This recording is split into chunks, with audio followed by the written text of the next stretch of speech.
Bab 9, aku selalu dekat dengan Allah Subhanahu wa Ta'ala.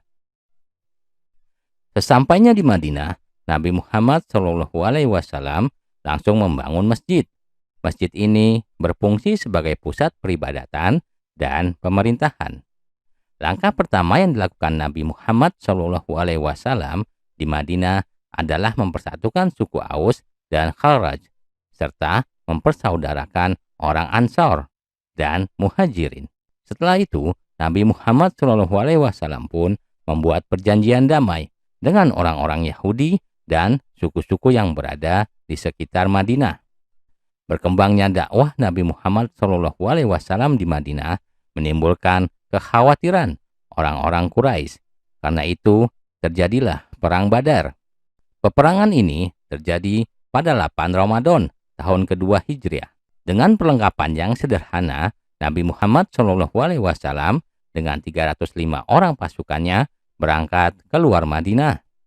Kira-kira 120 km dari Madinah, tempatnya di Badar, pasukan Nabi Muhammad SAW bertemu dengan pasukan Quraisy berjumlah antara 900 sampai 1000 orang.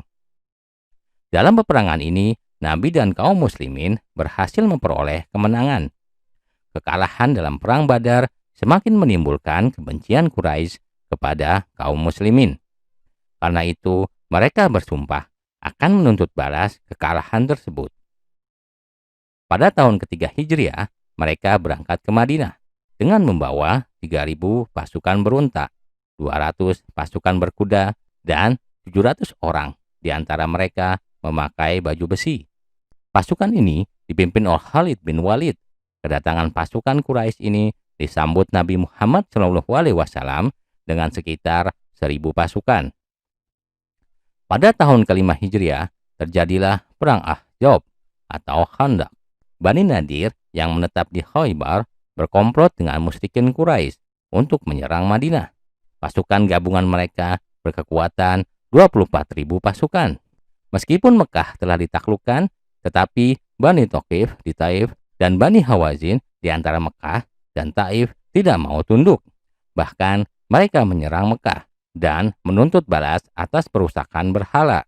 Dengan kekuatan 12.000 pasukan, Nabi Muhammad SAW menyambut kedatangan pasukan Bani Thaqif dan Bani Hawazin. Perang ini dikenal dengan nama Perang Hunain. Perang Tabuk merupakan perang terakhir yang diikuti Nabi Muhammad SAW. Perang ini melawan Raja Ghassan yang telah membunuh secara sadis utusan yang membawa surat Nabi Muhammad SAW.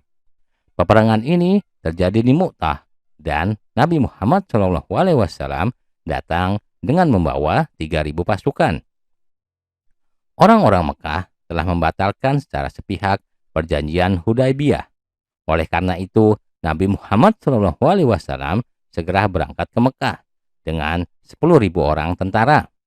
Tanpa kesulitan, Nabi Muhammad SAW dan pasukannya memasuki Mekah, dan berhala-berhala di seluruh sudut negeri dihancurkan. Setelah itu, Nabi berkhutbah, memberikan pengampunan bagi orang-orang Quraisy. Peristiwa ini dikenal dengan nama Fathu Mekah atau penaklukan Mekah.